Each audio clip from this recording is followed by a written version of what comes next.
And last time we talked about the fact that you're actually fasting 3 or 4 days a week. So, with that aside, when you're eating, take me through a typical day. So typically, usually like following a fast where I've broken my fast, I'll get up in the morning and I'm eating leftover woolly mammoth. Okay. I got lots of meat around and I'm throwing it in. And because I have low levels of visceral fat, I'm trying to stave off sarcopenia. So I moved to get my view into place. I'm worked out today, but you can see I'm a 60-year-old guy and I look pretty squared away. And it's because I'm battling constantly another scourge in America, afflicting really humanity all across the globe called sarcopenia, loss of muscle mass. So, key to that is eating copious amounts of adequate protein.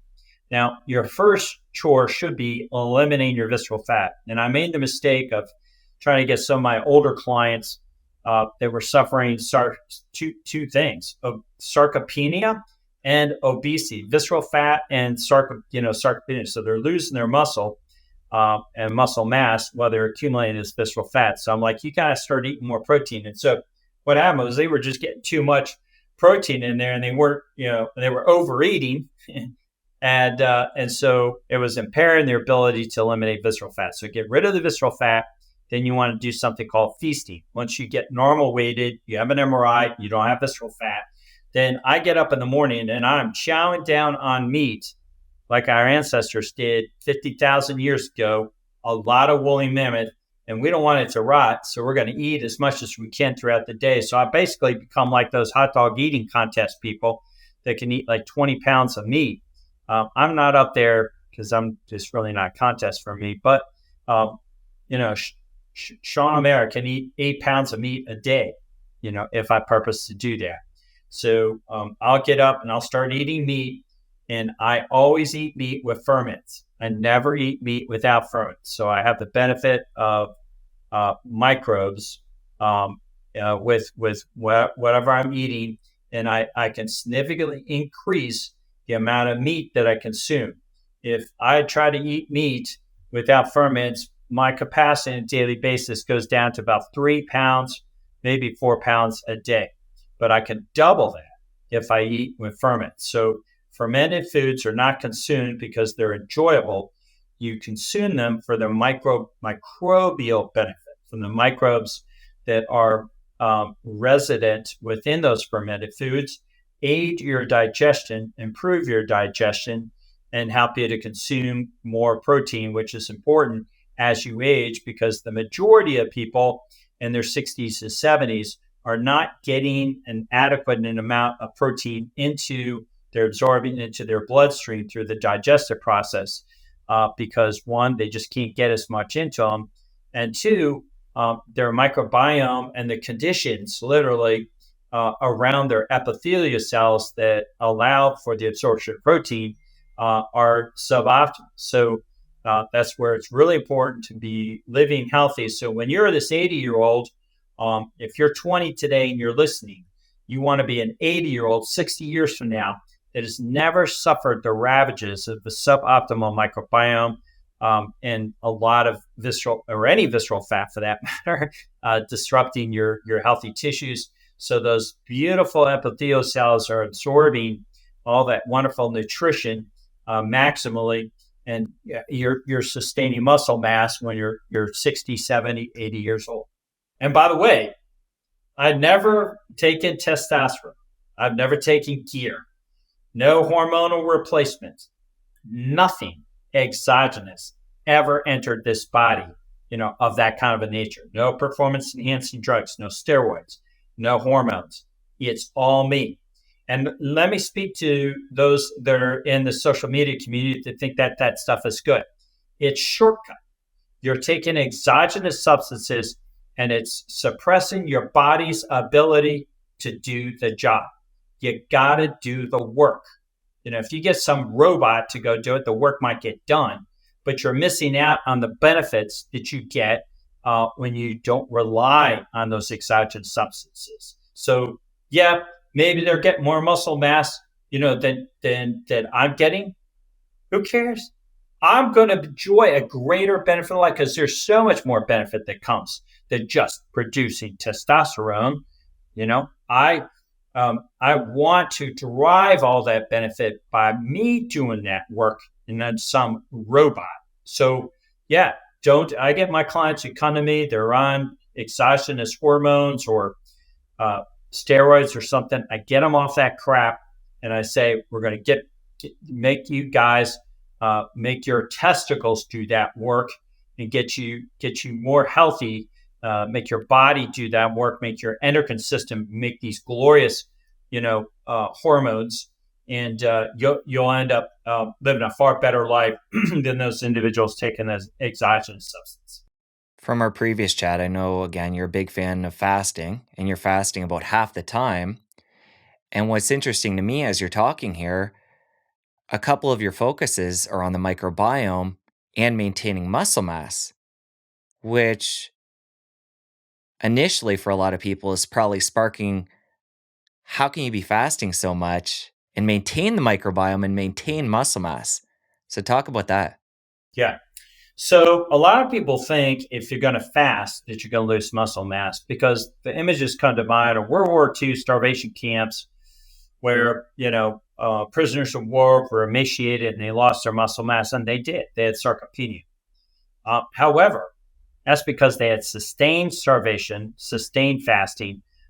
They did not get a fasting feasting approach, and they weren't doing maximum intensity exercise. It wasn't like the enemy was giving them a nice gym to work out with and say, come on, guys, let's go get some. Let's pump some steel. How come we're not seeing you out sprinting, guys? Get out there and start sprinting. So if you are in the middle of a fast and you maintain your exercise, your maximum intensity exercise, and by the way, don't go out and jog. That means sprint, lift weights in a maximum intensive manner. Then you'll create through the exercise process myokines and these other messaging molecules called lactate. And those molecules tell your body to make protein, make muscle. So the answer to people who are concerned that if you fast you're going to lose muscle. And by the way, I just heard this big, I think it was Gary Brecka. He was talking about, you're going to lose muscle. It's not going to happen. If you exercise maximally during a fast, you're not going to be chewing up your muscle. I think he said it, that your body's going to need protein. If you're not fasting, it's going to take from muscle. Well, guess what? Your body's got a lot of protein, that it besides just muscle. And so you can get rid of get other sources of protein in your body. We don't even know where all the protein goes to begin with. So your body's not going to start cannibalizing that which is important. Listen, we've been in the game as Homo sapiens for almost 1 million years. And so the body's got the physiology down as to the individual organism that's lived appropriately. You're not going to be destroying yourself. It's just that we as a species have lost that. And so evolutionary over a period of time, if you don't like that term evolution, they call it a period of time throughout humanity's experience, we would have feasted and fasted. We would have caught, animals. And by the way, we didn't, go and hunt a little fish to, extinction. We hunted woolly mammoths to extinction.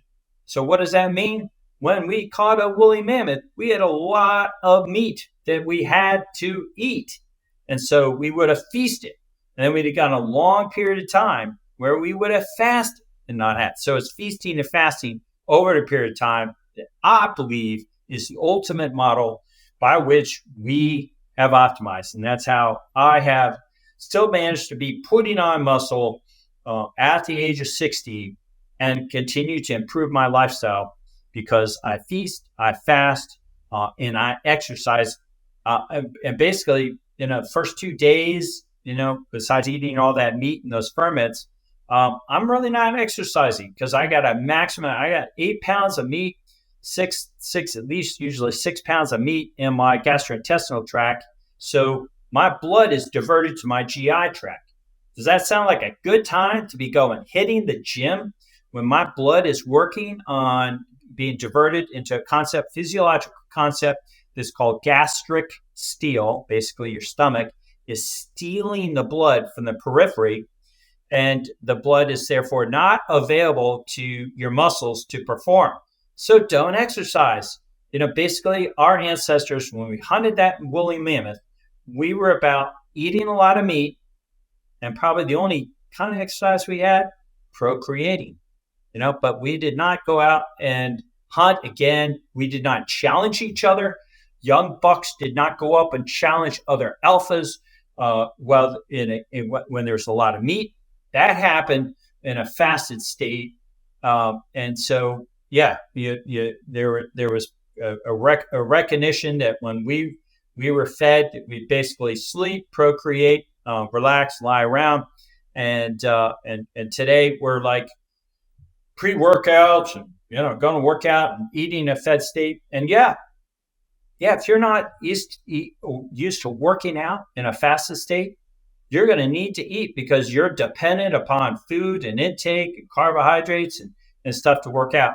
But once I get you acclimated, work with my clients who work with me, I get them getting PBRs, their personal best records, in a fasted state. That's where I perform the best, in a fasted state.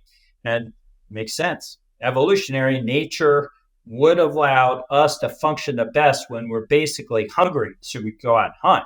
And when we have our bellies filled with meat, then we can get blood maximally to our muscles. So kind of the middle of the road compromise, what's happened to a lot of people today is that they're not filling their stomach with as much meat as, here I am, but they got a lot of food in there. And so they got partial blood going to their stomach, partial going to the muscle. And so neither job is being done optimally well. And basically all those bodybuilders eating that way, they're going to fall apart and end up, when they hit their 50s, they're not going to be putting on their muscle mass unless they're taking testosterone and gear and all these other things that they've talked themselves into thinking that that's what they got to do. On a feeding day, when you're consuming up to 8 pounds of meat, it sounds like first thing in the morning you get to it and start consuming. Are you having that in dedicated blocks like meals, or are you kind of just eating it throughout the day? Throughout the day.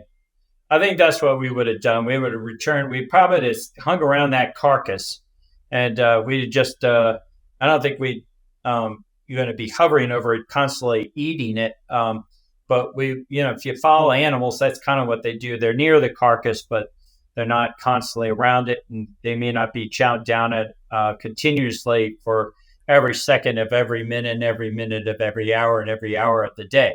So I come and go, and so I linger around, but I'm not having blocks. This breakfast, lunch, and dinner kind of thing that left Sean and Mary a long time ago.